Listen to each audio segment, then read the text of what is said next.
Halo, apa kabar? Saatnya Anda menyimak berita Jawa Barat bersama saya Frin Meriana. Sejumlah berita menarik akan kami sajikan untuk Anda dan berikut 3 berita utama hari ini. Kebakaran rumah terjadi akibat penghuni meninggalkan rumah dengan tungku yang masih menyala.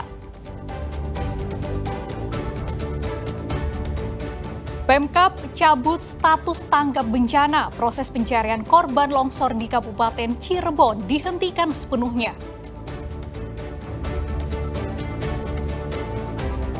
Seorang ustadz yang menjadi petugas jagal menemui ajal di saat menyembelih hewan kurban.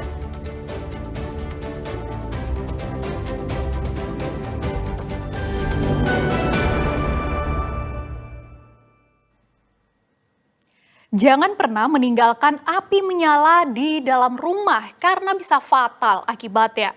Di Tasikmalaya, kebakaran rumah terjadi akibat penghuni meninggalkan rumah dengan tungku yang masih menyala pada Sabtu pagi. Api membakar rumah di Desa Banyuresmi, Kecamatan Sukahening, Kabupaten Tasikmalaya, terekam video amatir warga. Api terus membesar dan menjalar, 2 rumah terbakar. Warga berusaha memadamkan api menggunakan peralatan seadanya. Lokasi kebakaran yang jauh ditambah akses jalan yang sempit menyulitkan pemadam kebakaran untuk segera memadamkan api. Kebakaran dipicu kelalaian penghuni rumah. Salah seorang pemilik rumah yang terbakar tidak mematikan tungku yang menyala saat pergi menyaksikan penyembelihan hewan kurban. Dari mana Pak? Dari tungku. Hawu kalau istilah di sini hawu. Terus berapa rumah Pak di sini ada? Ini yang terdampak langsung itu 2 rumah. 2 rumah, 2 kepala keluarga. Yang satu tuh habis, bayi isi rumah, sampai rumah pun tidak ada yang terselamatkan. Yang satu masih rumah, tapi ya rusaknya hampir 50%. Apa itu yang kerusakan? 2 rumah di sekitar 100 juta lah, gitu, karena ini rumah tapak. Semua Pak. Beruntung tidak ada korban jiwa dalam kejadian ini. Agar api tidak muncul kembali, petugas damkar menyemprotkan air untuk mendinginkan 2 rumah yang ludes terbakar. Eko Setiabudi melaporkan dari Tasikmalaya. Diduga akibat korsleting listrik, 4 kios pedagang di Pasar Kebon Kembang, Kota Bogor hangus terbakar. Beruntung tidak ada korban karena saat kejadian para pedagang sedang tidak berjualan. Apollo, Pasar AB. Kobaran api tiba-tiba muncul dari salah satu kios pedagang barang elektronik di Pasar Kebon Kembang, Jalan Dewi Sartika, Kota Bogor. Kebakaran yang terjadi Jumat petang membesar dengan cepat. Banyaknya bahan yang mudah terbakar membuat api dengan cepat menjalar ke 3 kios lainnya yang saling berdempetan hingga ikut ludes tak bersisa. Warga sekitar yang melihat kejadian ini langsung memanggil petugas pemadam kebakaran. Petugas pemadam kebakaran mengerahkan 7 unit armada ke lokasi kebakaran. Petugas berupaya memadamkan api agar tidak semakin menyebar ke kios-kios lainnya. Api berhasil dipadamkan kurang dari setengah jam. Diduga kebakaran dipicu akibat korsleting. Kebakaran ini terjadi kira-kira jam 17.53 tadi. Satu buah kios Paul Elektronik, jadi terdampak 3 kios, walaupun tadi ada beberapa kios juga yang terkena asap dan mulai pendinginan. Nah, alhamdulillah hanya dalam jangka waktu nggak sampai setengah jam itu sudah bisa dipadamkan. Kalau dugaan, kalau tadi informasinya dari konsleting listrik ya biasanya. Kan kebetulan pedagang juga hari ini banyak yang libur, jadi memang mungkin tidak ketahuan. Aparat Polresta Bogor Kota masih menyelidiki peristiwa ini untuk memastikan penyebab munculnya api. Tidak ada korban jiwa dalam kebakaran tersebut karena saat kejadian para pedagang tengah libur berjualan. Iwan Kurniawan melaporkan dari Kota Bogor.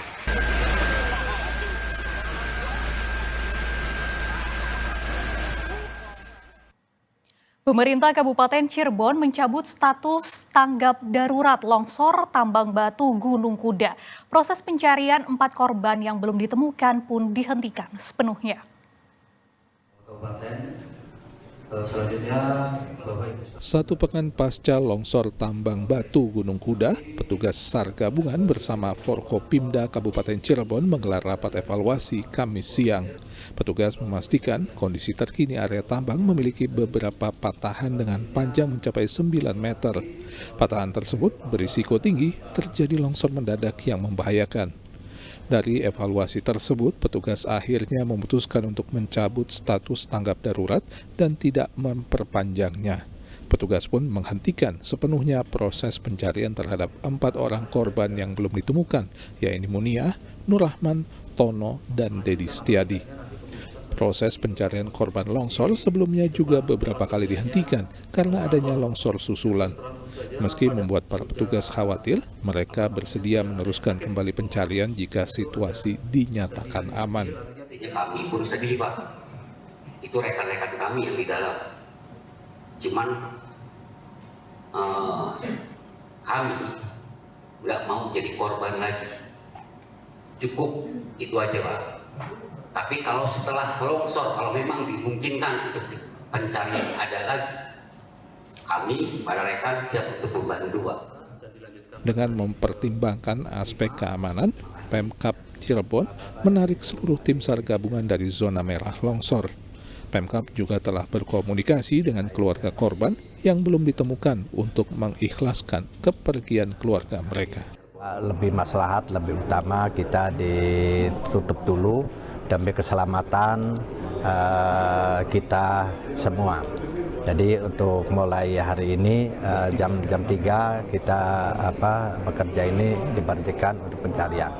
Nah, di sini ada yang belum ada laporan, ada 4 orang yang belum ditemukan. Pun dari Pak Camat dengan keluarganya sudah bersilaturahmi memberikan informasi untuk sementara. Patif bila mana ada keluarga korban yang memaksakan masuk untuk mencari korban, ini gimana, Pak? Ya sekarang ditutup dulu, tidak boleh. Longsor tambang batu Gunung Kuda menelan puluhan korban.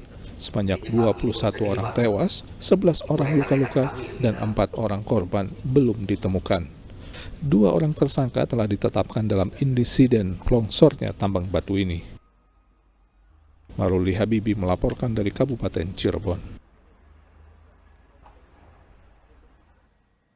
Pasca dicabutnya status tanggap darurat, petugas gabungan akan menjaga ketat area tambang Gunung Kuda Kabupaten Cirebon. Pemasangan portal juga akan dilakukan untuk mencegah masyarakat mendekati zona merah.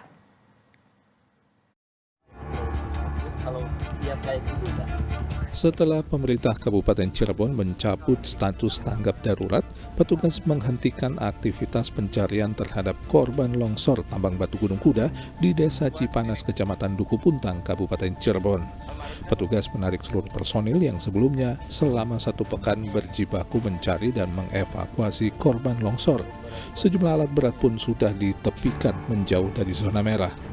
Pasca dihentikannya proses pencarian, petugas akan melakukan sterilisasi area longsor dari aktivitas masyarakat.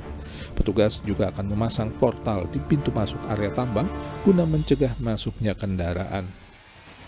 Kita koordinasikan dengan pihak kepolisian terkait bahwa lokasi itu termasuk perlengkapan ataupun kendaraan yang ada di sana ini masih dalam tahap penyelidikan lanjutan.